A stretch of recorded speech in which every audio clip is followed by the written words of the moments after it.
This chapter, it starts out 2 Samuel chapter 11. In my Bible, it's got a subheading entitled David's Great Sin. David's Great Sin. And the first three words, then it happened.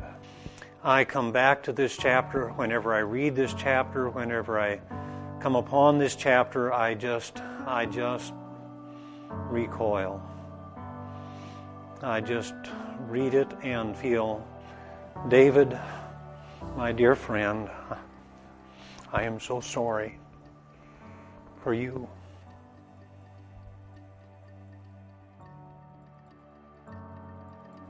And you just think, oh God, keep us. Keep us. Men, women, older men, older women, younger men, younger women, all of us. Well, I tell you, David, he conquered a Goliath.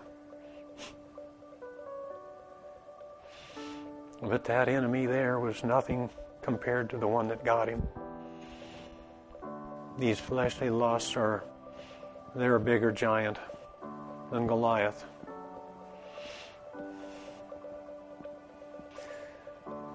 And you look at David's life, and you can't believe it happened. Then it happened. You can't believe it happened. As David, is set before us, he was a standard. He was an example of godliness and righteousness, always being set forth. He was a man after God's heart.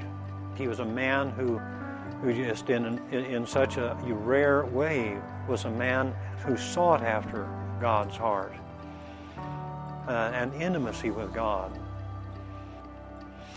Now, he was a man who was in love with God and had a passion for God, who thirsted for God like the deer pants for the water brooks. And yet it happened. How can it be? How can it be? God is just, so transparent. I mean, he put it in there. It's in the Bible. Written down for our instruction, written for our learning, it's written for our admonition, it's written for our warning, it's written that we might take heed and not fall in to the same miry clay and horrible pit. It's written for our benefit. It would take more than one hand to number the pastors and pastors' wives that I know of that have been destroyed, ruined. Their work, their ministry, their reputation has been ruined by this sin right here. And it's just an ox to the slaughter. It's that type of thing that we're looking at here. Satan knows if he cannot get us with a sword, then he'll do it with a smile. That's the case, with Baal Peor.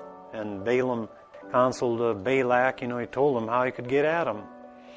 And you couldn't conquer him with a sword. God was with him like the horns of a wild ox. And so here's what you do. Bring some women in.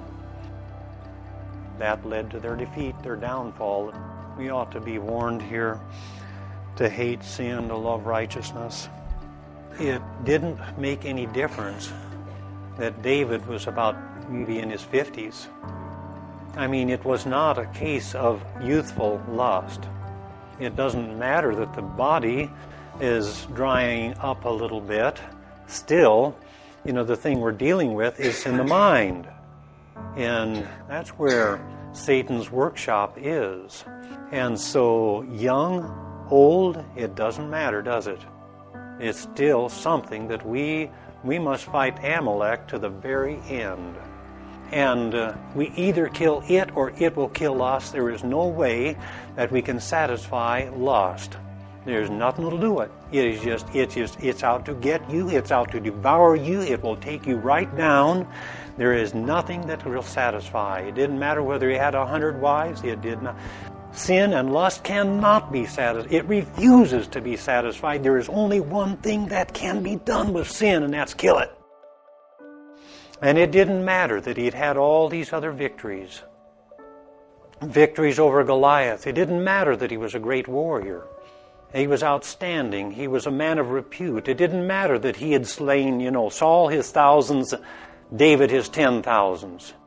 It didn't matter that he'd had attained that success in that area. In other words, the point here is that we are obliged before God and for our own soul to watch to the very end. To the end. He endures to the end. And he walked around on the roof of the king's house, and from the roof he saw a woman. He saw. Man fell with a look. It says she saw that the fruit was good for food. Man fell with a look, and he is saved by a look, looking to Jesus. And so here he saw a woman. The power, do we realize? I think we do. The power of the lust of the eye. I mean, how great a forest was set aflame by such a little fire. Just a look. And the look led to an inquiry, and the inquiry to an invitation, and on it down it went, resulting finally in much death. Here's where it began, a look. I mean, here's a man whose conscience was so sensitive, that he was smitten in his heart when he just snipped Saul's robe. Here his conscience was already hardened and seared, and he tries to cover it up, and the Lord sent Nathan. God uses different means, doesn't he, to come after us to recover us. I mean, in the case of Peter, it was a rooster's crow and a tender look. In the case of Job, it was just a majestic revelation. And in the case of Jonah, it was some kind of a plant. But here God sent a prophet, a man with a word for him. And Nathan, you can imagine, it was a bit of a challenge, a bit of a daunting thing for him to go and reprove this king. Finally tells him, verse 7, you are the man I'm talking about. And David was smitten and repented. Verse 13, I have sinned against the Lord. And Nathan said to David, the Lord has also taken away your sin, and you'll not die. So David was spared, and you can understand the overflow in his psalm.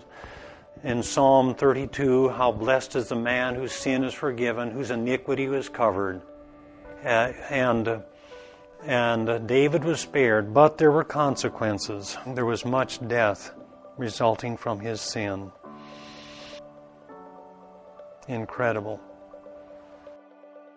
You remember that story about the mountain climber who was up there alone, and a big rock fell on his arm and pinned him, and he waited for some days, couldn't get free, and finally took his knife and cut his own arm off. And so the Lord says, it's better that you enter into life without a member of your body than to be thrown whole into hell. And we will not be sorry for dealing radically with sin. We will not be sorry for dealing radically with sin.